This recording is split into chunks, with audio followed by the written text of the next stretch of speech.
Hello, I'm Kirk Holmes. I'm the executive chef of the Canoe Club restaurant in Hanover, New Hampshire. Today we're going to be preparing Gulf of Maine shrimp fritters.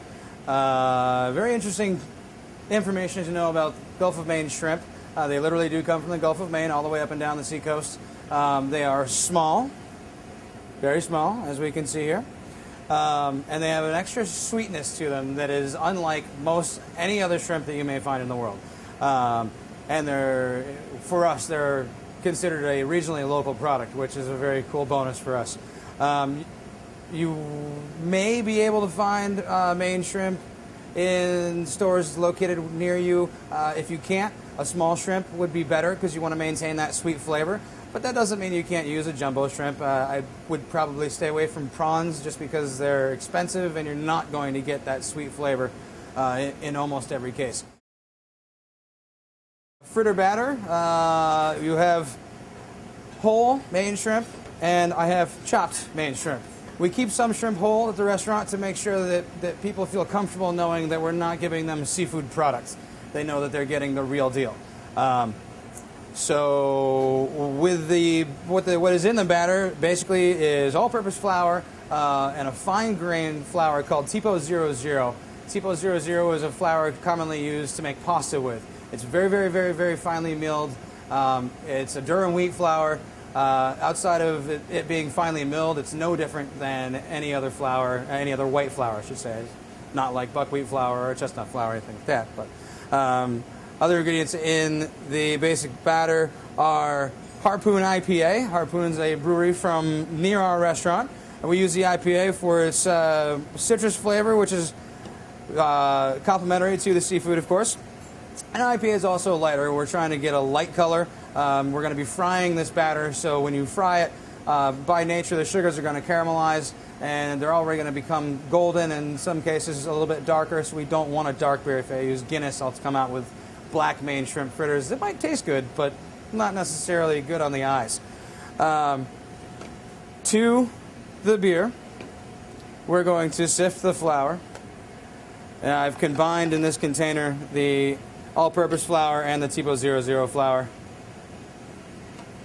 And we put a little bit of cornstarch in. And this cornstarch is acting, as it does in so many other recipes, as a binder and sort of as a thickener. We're not necessarily looking for this to be thickened like you might thicken a sauce or something at home, but more to just help all of the ingredients bind themselves together into a cohesive mesh. I'm going to mix it together a little bit. It's going to be a little bit lumpy to start with. That'll go away. You can use a whisk here. I've used forks. I'm using a spatula so that I can crush things around and get it off the edges of the bowl. And we'll go ahead and add all of our other ingredients. We have white pepper, we have salt, we have chopped chervil. I use chopped chervil. It has a mild licorice flavor to it, which I just like. You can use any herbs you want, really. And there's also baking powder that we're putting in here. The baking powder is going to give this a little bit of excitement. It's going to make it almost makes the batter fizz a little bit when it gets popped into the oil.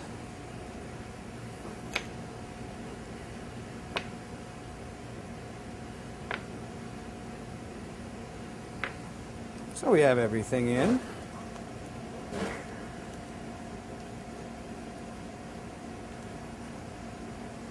It doesn't matter if you add the chopped shrimp first or the whole shrimp first. And typically speaking, what you'll find, we buy our Maine shrimp in a 30-pound case. They come to us frozen, which is really the best way to preserve their overall flavor.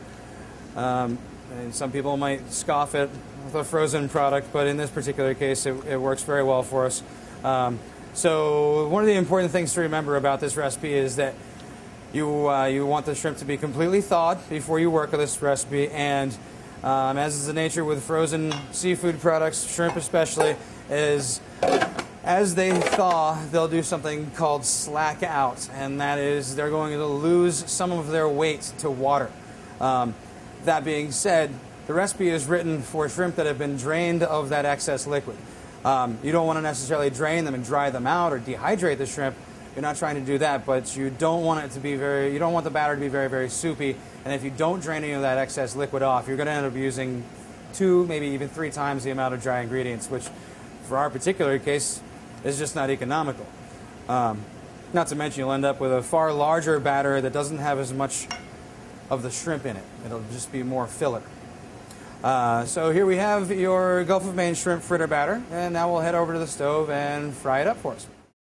So here we are at the stove.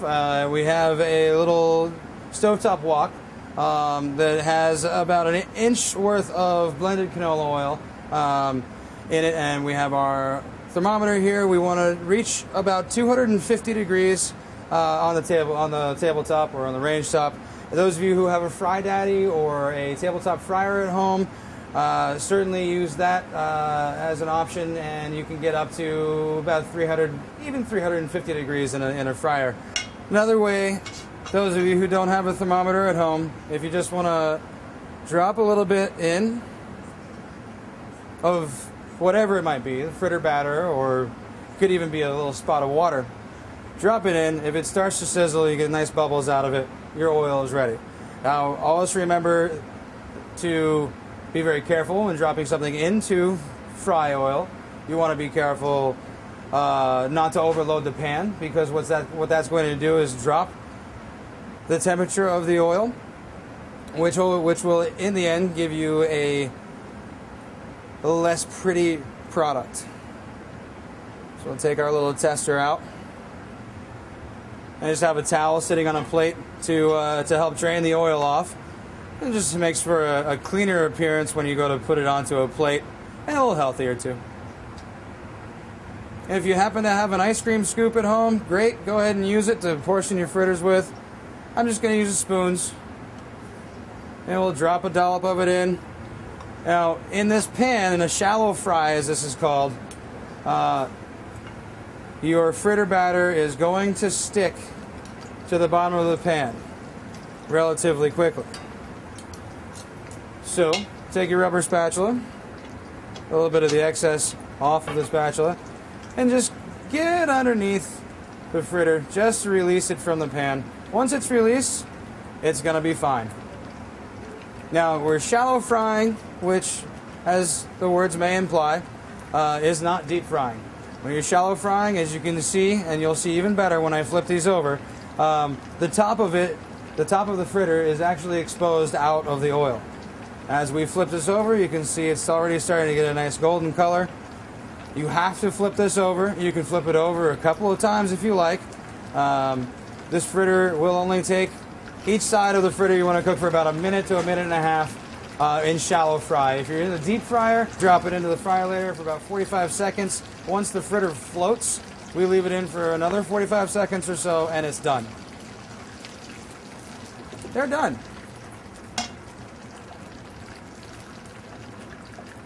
Very hot.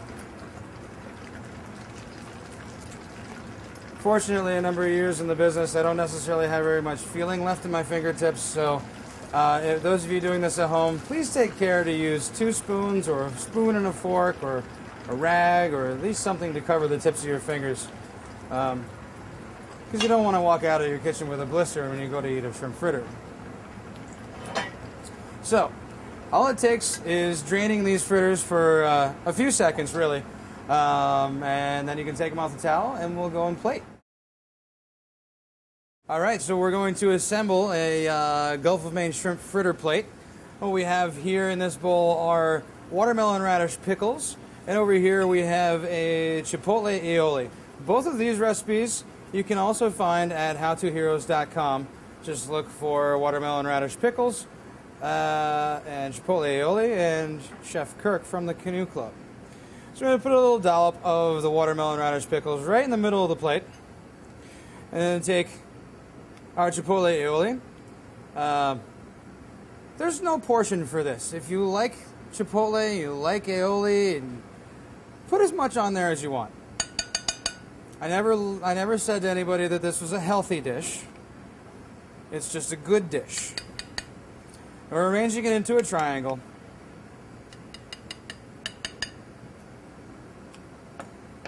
Good dollops. Take our fritters, Set them right on the aioli. And again. Just like that. We'll take some sea salt. This is Angel Say sea salt. Just a little pinch over the top of each. And we'll take some of this lovely microgreen mix that we get from a farm not far from our restaurant. It's a mixture of 27 different types of microgreens. Some bitter, some sweet, some acidic, some not. All very, very nice in combination with each other. And a nice complement to the fritters.